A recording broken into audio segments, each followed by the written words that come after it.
The most powerful pyromancer in the multiverse started as a scared kid who just wanted her parents to love her. Chandra Nalaar, magic's face of fire for over a decade. The woman who burned Eldrazi titans to ash, who helped found the Gatewatch, and who never backs down from a fight. Her story begins with trauma, a girl who watched her village burn and blamed herself for years. Someone who ran from her past until she finally had to face it. Today, we're diving into the lore behind Chandra Nalaar, every triumph, every failure, and every moment that made her who she is. Hit that like button and subscribe if you want more Planeswalker deep dives. Comment down below who we should cover next. Let's dive in.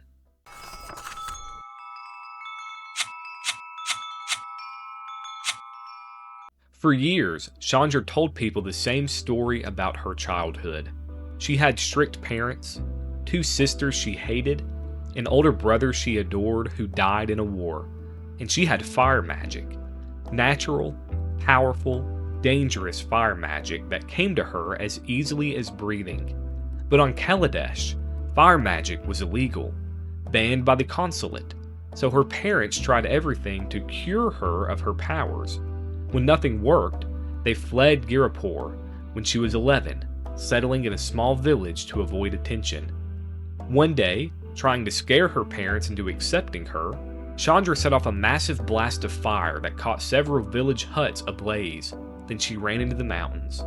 In her absence, consulate soldiers arrived. They rounded up the villagers, believing them to be fire magic practicing rebels. They forced the villagers into the burning huts as execution. Chandra returned to see her family burned alive, her mother crying for her daughters. She fought the soldiers until everyone was dead, then surrendered. They forced her to her knees, held her head back, swung a blade toward her throat, and her planeswalker spark ignited, sending her to Regatha. This is the story Chandra told Gideon. It's the story she believed for years. However, it wasn't the truth. The real story is both better and worse. Chandra was an only child. Her parents, Kieran and Pia Nalaar, were inventors who secretly trafficked Aether, a controlled substance, to people who needed it. They weren't trying to cure Chandra of her fire magic. They were trying to protect her from a government that would kill her for it. The fire in the village wasn't lit by Chandra. It was lit by consulate soldiers hunting her down. She wasn't executed at the village. She was taken to Gatewatch, to an arena, to be publicly executed as an example. And the blade wasn't just swung by any soldier. It was Bolas, a consulate officer who secretly had his own magic, specifically designed to counter fire. When Chandra's spark ignited and she vanished, Bolas was left humiliated. He'd failed to execute a child in front of thousands, and he never forgave her for it. But here's what matters. For years, Chandra carried the guilt of that first story. She believed she had killed her family, believed her impulsiveness, her inability to control her fire, and that she had murdered everyone she loved. The guilt defined everything she'd become. Chandra's spark sent her to Regatha, a plain of mountains and monasteries. She found Carol Keep, a monastery founded on the teachings of Jaya Ballard, a legendary fire-wielding planeswalker. The monks there championed personal freedom and individual choice above all else. They didn't try to cure Chandra or control her. They taught her discipline while celebrating her power. For the first time in her life, Chandra found acceptance. She studied there for years, learning to channel her pyromancy, to focus her flames, to think before burning. Mother Luti, the monastery's leader, became a mentor to her. But Chandra's impulsiveness remained. When she heard about an artifact called the Dragon Scroll on the plain of Kethalai, she couldn't resist. She broke into the Sanctum of Stars and stole it.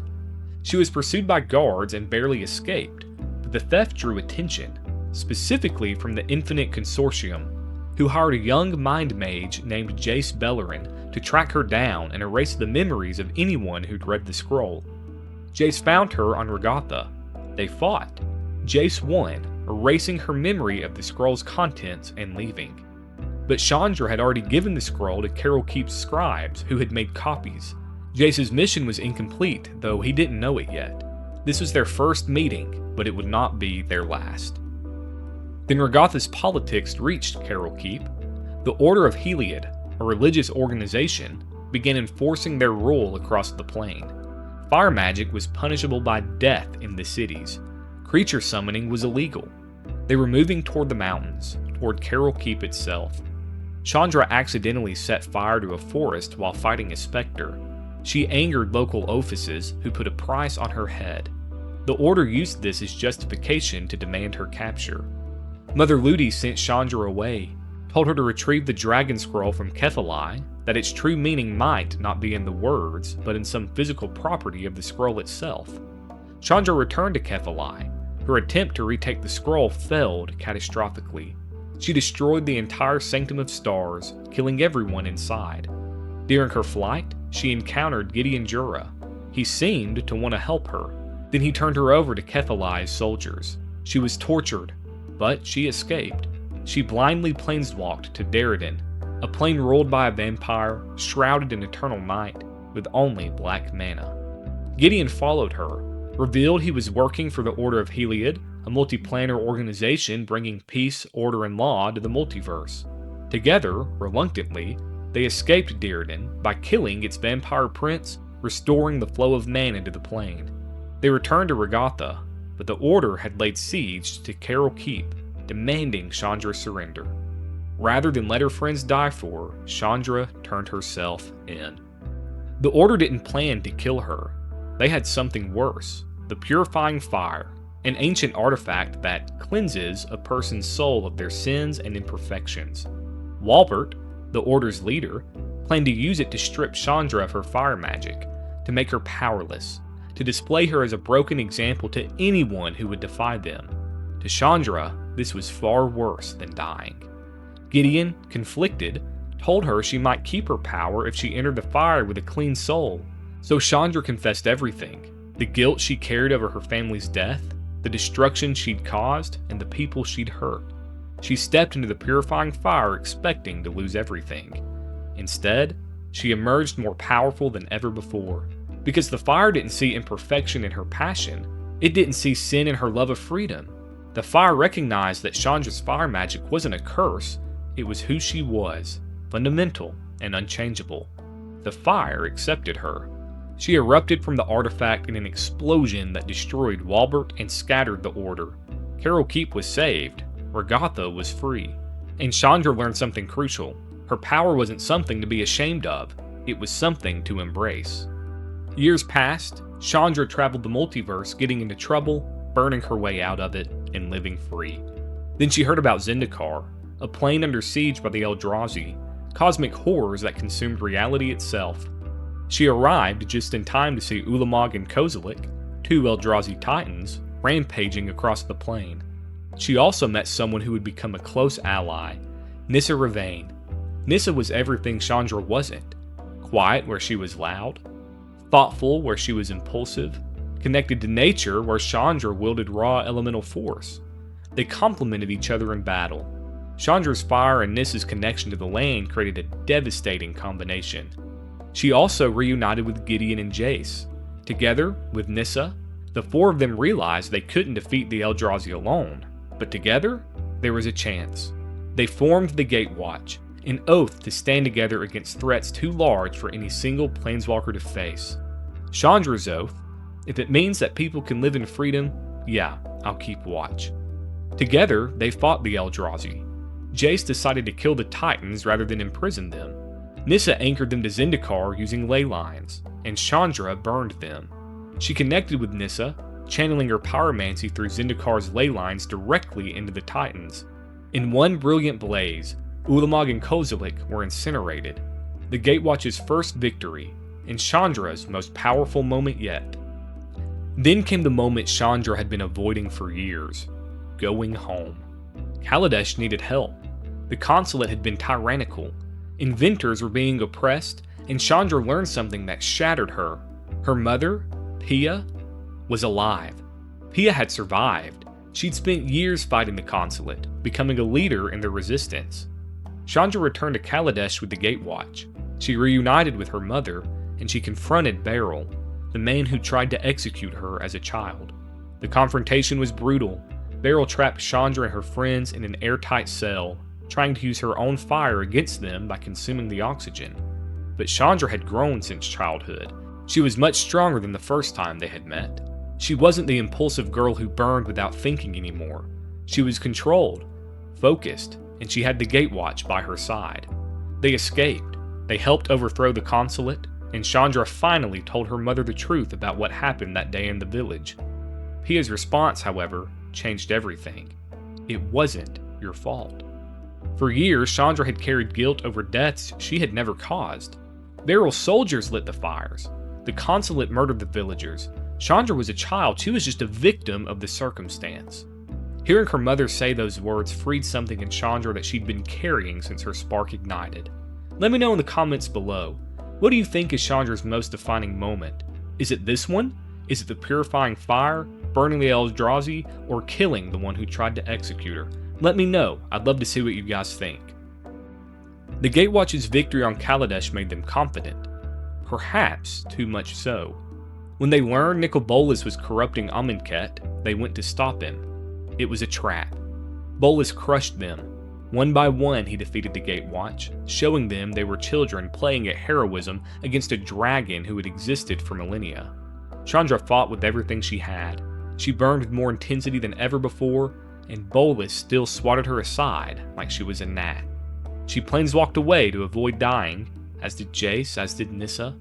Gideon remained, and would have died if Liliana, secretly working for Bolas, hadn't saved him.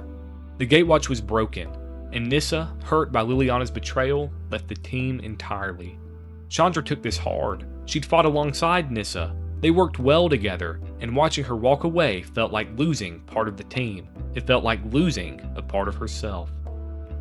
Chandra proceeded to retreat to Dominaria to train under Jaya Ballard again, the legendary pyromancer whose teachings had founded Carol Keep from earlier.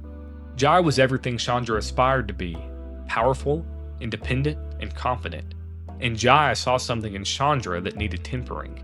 She taught Chandra more focus, more control, how to channel her passion without letting it consume her, how to burn with purpose instead of just burning.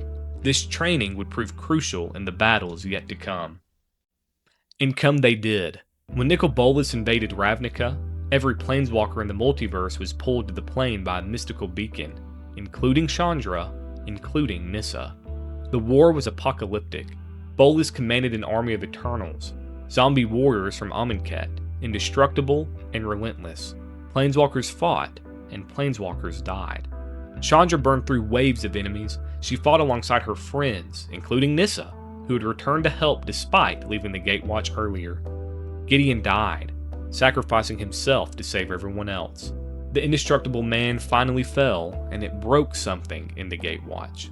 In the aftermath, the surviving planeswalkers scattered to heal and process what they'd been through. Drop a comment below what you think about Gideon's death. Was his sacrifice necessary? Was there another way to win? Let me know. I'd love to hear what you guys have to say. When new Phyrexia invaded the multiverse, Chandra fought on the front lines. She always did. That's who she was. But this war was different. Planeswalkers were being completed, transformed into Phyrexian servants, their minds rewritten to serve Elesh Norn. Ajani fell. Tamiyo fell. Jace and Vraska fell. And then Nissa fell. Chandra watched her ally become a Phyrexian weapon, watched her fight for the enemy, watched completed Nissa try to kill her. It was devastating, watching someone she'd fought beside for so many years, someone she trusted completely, become the enemy was one of the worst things Chandra had experienced yet. The final battle against New Phyrexia came at Realmbreaker, the massive world tree Elesh Norn had created to invade every plane simultaneously. Chandra went with Ren to try to bond Ren with Realmbreaker and turn it against the Phyrexians, and completed Nissa found them. Nissa ripped apart Ren's tree-folk body 7, pinned Chandra to a tree, and tried to convince her to accept completion. Chandra refused. She wouldn't give up, not on the multiverse, not on her friends, not on what she believed in. So Chandra let loose. She tackled Nissa off a cliff in an explosion of pin-up fire, hoping to buy Ren enough time to complete the mission. Finally, Zalfir returned and the Phyrexians were defeated. Nissa was freed from completion, but she wasn't the same. The experience had scarred her. She had lost her planeswalker spark in the Great Pruning. She was trapped on Zhalfir, disconnected from the land, struggling with guilt over what she'd done while completed. Chandra helped where she could. She helped Nissa bury her Phyrexian shell, helped her begin to reconnect with the land, and helped her to find purpose again. Because that's what the Gatewatch did. They stood together, no matter the cost. They helped each other through impossible situations. Eventually, Nissa stepped through an omen path searching for Zendikar, searching for her home. And Chandra continued her own journey, carrying forward the lessons she'd learned through every trial, every battle, every triumph, and every failure. She was still the impulsive pyromancer, still valued freedom above almost everything else, and still burned first and asked questions later. But she was also something more. She had grown. She was a hero, a friend, a member of the Gatewatch who would always stand and watch. Chandra Nalaar's story is about learning that passion doesn't have to mean chaos, that freedom doesn't mean being alone, that the strongest flames burn brightest when they're focused. She went from a traumatized kid to a multiverse-saving hero. She found her family in the Gatewatch, and ultimately, she found herself. She's still impulsive, that's for sure. She still burns first and asks questions later, but she's learned when to burn and when to hold back, when to fight alone and when to ask for help. Her fire isn't a curse. It never was. It's who she is and who she's always been, and she's going to use it to protect what matters most. That's Chandra, the girl who learned to control her fire without losing her flame. Smash that like button if you enjoyed this deep dive, and subscribe for more Planeswalker lore stories. What's your favorite Chandra moment? Drop it in the comments below. Also, let me know your favorite Chandra card. Is it a Planeswalker card? One of her spell cards? Let me know in the comments. Thanks for watching, and don't forget, the brightest flames burn with purpose. We'll dive in again soon.